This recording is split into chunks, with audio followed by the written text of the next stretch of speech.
उत्तर प्रदेश की राज्यपाल श्रीमती आनंदीबेन पटेल, मुख्यमंत्री श्रीमान योगी आदित्यनाथ जी, केंद्रीय रेल मंत्री भाई पीयूष गोयल जी, संसद में मेरे सभी सहयोगीगण, यूपी सरकार के मंत्रीगण, कार्यक्रम से जुड़े अन्य सभी वरिष्ठ महानुभाव, भाइयों और बहनों, आज का दिन भारतीय रेल के गौरवशाली अतीत को 21वीं सदी की नई पहचान देने वाला है। भारत और भारतीय रेल का सामर्थ्य बढ़ाने वाला है। आज आजादी के बाद का सबसे बड़ा और आधुनिक रेल इंफ्रास्ट्रक्चर प्रोजेक्ट धरातल पर उतरते हम देख रहे हैं। साथियों, आज जब खुर्जा भाव पर फ्रेट कॉरिडोर रूट पर जब पहली मालगाड़ी दौड़ी तो उसमें नए भारत की, आत्मनिर्भर भारत की गुंज और गर्जना स्पष्ट सुनाई दी। प्रयागराज में ऑपरेशन कंट्रोल सेंटर भी नए भारत के नए सामर्थ्य का प्रतीक है। ये दुनिया के बेहतरीन और आधुनिक कंट्रोल सेंटर में से एक है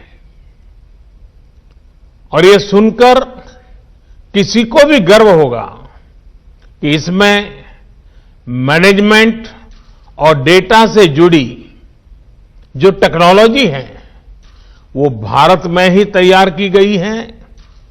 भारतीयों ने ही उसको तैयार किया है। भाइयों और बहनों, इंफ्रास्ट्रक्चर किसी भी राष्ट्र के सामर्थ्य का सबसे बड़ा स्रोत होता है। इंफ्रास्ट्रक्चर में भी कनेक्टिविटी राष्ट्र की नसें होती हैं, नाड़ियां होती हैं। जितनी बेहतर ये नसें होती हैं, उतना ही स्वास्थ्य और सामर्थ्यवान कोई राष्ट्र होता है। आज जब भारत दुनिया की बड़ी आर्थिक ताकत बनने के रास्ते पर की तरफ तेजी से आगे बढ़ रहा है, तब बेहतरीन कनेक्टिविटी देश की प्राथमिकता है। इसी सोच के साथ बीते 6 सालों से भारत में आधुनिक कनेक्टिविटी के हर पहलू पर फोकस के साथ काम किया जा रहा है। हाईवे हो, रेलवे हो, एयरवे हो, वाटरवे हो या फिर हाईवे, आर्थिक रफ्तार के लिए जरूरी इन 5 पहियों को ताकत दी जा रही है, गति दी जा रही है। ईस्टर्न डेडिकेटेड फ्रेट कॉरिडोर, इसके एक बड़े सेक्शन का लोकार्पण भी इसी दिशा में बहुत बड़ा कदम है। साथियों, ये डेडिकेटेड फ्रेट कॉरिडोर, इनको अगर सामान्य बोलचाल की भाषा में कहें तो मालगाड़ियों के लिए बने विशेष ट्रैक हैं, विशेष व्यवस्थाएं हैं। इनकी जरूरत आखिर देश को क्यों पड़ी? हमारे खेत हो, उद्योग हो या फिर बाजार, ये सब माल ढुलाई पर निर्भर होते हैं। कहीं कोई फसल उगती है, उसको देश के अलग अलग हिस्सों में पहुंचाना पड़ता है। एक्सपोर्ट के लिए बंदरगाहों तक पहुंचाना पड़ता है। उसी तरह उद्योगों के लिए कहीं से कच्चा माल समंदर के रास्ते से आता है, उद्योग से बना माल बाजार तक पहुंचाना होता है, या फिर एक्सपोर्ट के लिए उसको फिर बंदरगाहों तक पहुंचाना पड़ता है। इस काम में सबसे बड़ा माध्यम हमेशा से ही रेलवे रही है। जैसे जैसे आबादी बढ़ी, अर्थव्यवस्था बढ़ी, तो माल ढुलाई के इस नेटवर्क पर दबाव भी बहुत बढ़ता गया। समस्या ये थी कि हमारे यहां यात्रियों की ट्रेनें और मालगाड़ियां दोनों एक ही पटरी पर चलती हैं। मालगाड़ी की गति धीमी होती है। ऐसे में मालगाड़ियों को रास्ता देने के लिए यात्री ट्रेनों को स्टेशन पर रोका जाता है। इससे पैसेंजर ट्रेन भी समय पर नहीं पहुंच पाती है और मालगाड़ी भी लेट हो जाती है। मालगाड़ी की गति जब धीमी होगी, जगह जगह रोक टोक होगी, तो जाहिर है ट्रांसपोर्टेशन की लागत ज्यादा होगी। इसका सीधा असर हमारे खेती, खनिज उत्पाद और औद्योगिक उत्पादों की कीमत पर पड़ता है। महंगे होने के कारण वो देश और विदेश के बाजारों में होने वाली स्पर्धा में टिक नहीं पाते हैं, हार जाते हैं। भाई और बहनों, इसी स्थिति को बदलने के लिए फ्रेट कॉरिडोर की योजना बनाई गई। शुरू में 2 डेडिकेटेड फ्रेट कॉरिडोर तैयार करने की योजना है। पूर्वी डेडिकेटेड फ्रेट कॉरिडोर पंजाब के औद्योगिक शहर लुधियाना को पश्चिम बंगाल के दानकुनी से जोड़ रहा है। सैकड़ों किलोमीटर लंबे इस रूट में कोयला खाने हैं, थर्मल पावर प्लांट है, औद्योगिक शहर है। इनके लिए फीडर मार्ग भी बनाए जा रहे हैं। वहीं पश्चिमी डेडिकेटेड फ्रेट कॉरिडोर महाराष्ट्र में जेएनपीटी को उत्तर प्रदेश के दादरी से जोड़ता है। लगभग 1500 किलोमीटर के इस कॉरिडोर में गुजरात के मुंद्रा, कांडला, पीपावाव, दहेज और हजीरा के बड़े बंदरगाहों के लिए फीडर मार्ग होंगे। इन दोनों फ्रेट कॉरिडोर के इर्द गिर्द दिल्ली मुंबई इंडस्ट्रियल कॉरिडोर और अमृतसर कोलकाता इंडस्ट्रियल कॉरिडोर भी विकसित किए जा रहे हैं। इसी तरह उत्तर को दक्षिण से और पूरब को पश्चिम से जोड़ने वाले ऐसे विशेष रेल कॉरिडोर से जुड़ी जरूरी प्रक्रियाएं पूरी की जा रही हैं। भाई और बहनों, मालगाड़ियों के लिए बनी इस प्रकार की विशेष सुविधाओं से एक तो भारत में यात्री ट्रेन की लेट लतीफी समस्या कम होगी। दूसरा ये कि इससे मालगाड़ी की स्पीड भी 3 गुना से ज्यादा हो जाएगी और मालगाड़ियां पहले से 2 गुना तक सामान की ढुलाई कर पाएगी, क्योंकि इन ट्रैक पर डबल डेकर यानी डिब्बे के ऊपर डिब्बा ऐसी मालगाड़ियां चलाई जा सकेगी। मालगाड़ियां जब समय पर पहुंचती और पहुंचेगी तो हमारा लॉजिस्टिक नेटवर्क सस्ता होता जाएगा।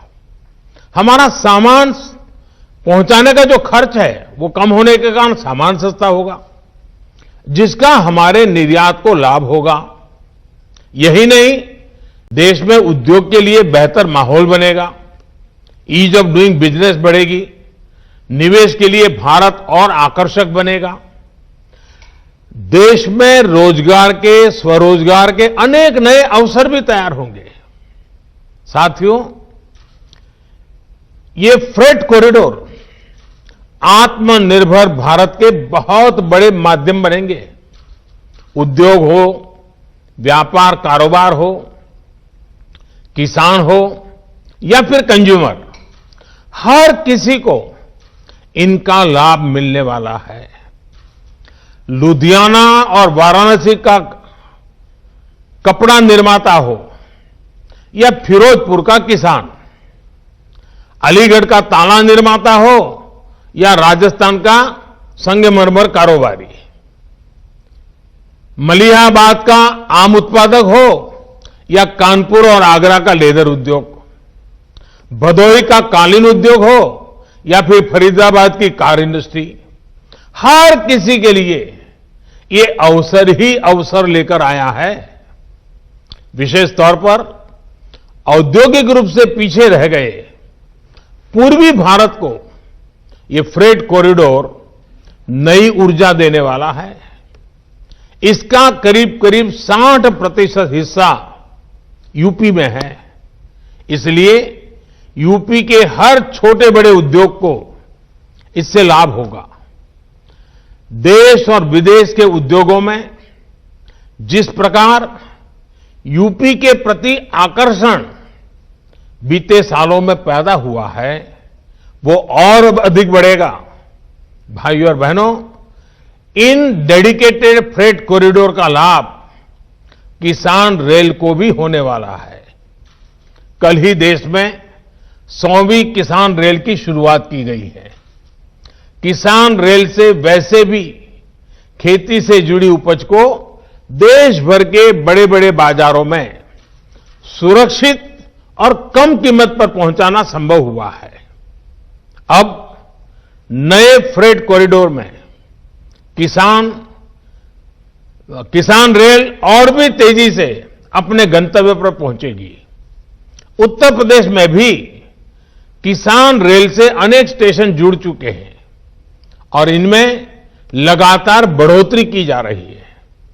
उत्तर प्रदेश के रेलवे स्टेशनों के पास भंडारण और कोल्ड स्टोरेज की कैपेसिटी की बढ़ाई जा रही है। यूपी के 45 माल गोदामों को आधुनिक सुविधाओं से युक्त किया गया है। इसके अलावा राज्य में 8 नए गुड्स शेड भी बनाए गए हैं। वहीं उत्तर प्रदेश में वाराणसी और गाजीपुर में 2 बड़े पेरिशेबल कार्गो सेंटर पहले ही किसानों को सेवा दे रहे हैं। इनमें बहुत ही कम दरों पर किसान फल सब्जियां जैसी जल्दी खराब होने वाली अपनी उपज स्टोर कर सकते हैं। साथियों, जब इस प्रकार के इंफ्रास्ट्रक्चर से देश को इतना फायदा हो रहा है तो सवाल ये भी उठता है कि आखिर इसमें इतनी देरी क्यों हुई। ये प्रोजेक्ट 2014 से पहले जो सरकार थी उसकी कार्य संस्कृति का जीता जागता प्रमाण है। साल 2006 में इस प्रोजेक्ट को मंजूरी दी गई थी।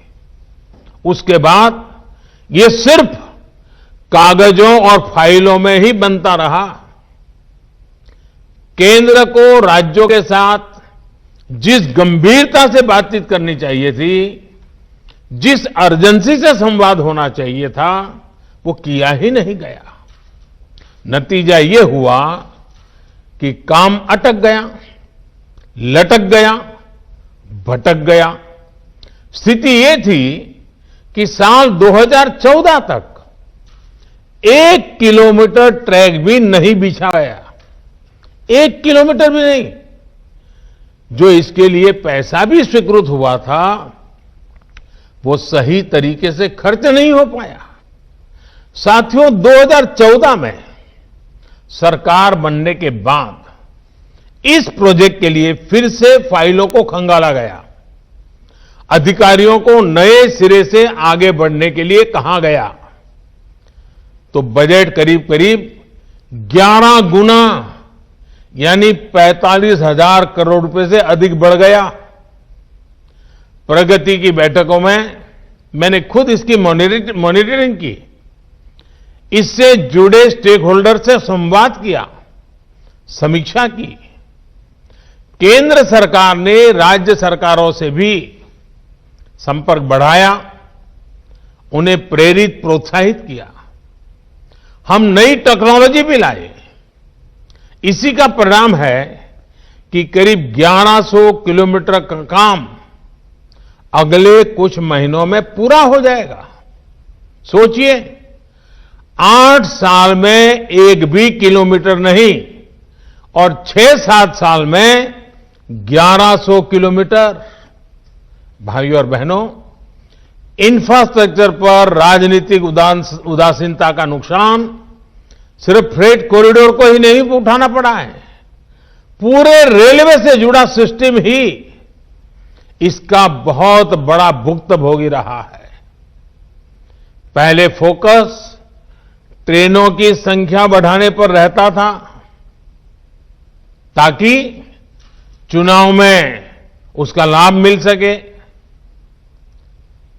लेकिन जिस पटरियों पर ट्रेन को चलाना था उन पर निवेश ही नहीं किया जाता था। रेल नेटवर्क के आधुनिकीकरण को लेकर वो गंभीरता ही नहीं थी। हमारी ट्रेनों की स्पीड बहुत कम थी और पूरा नेटवर्क जानलेवा मानव रहित फाटकों से भरा हुआ था। साथियों, हमने 2014 के बाद इस कार्यशैली को बदला, इस सोच को बदला। अलग से रेल बजट की व्यवस्था को खत्म करते हुए हमने ऐलान करके भूल जाने वाली राजनीति को बदला।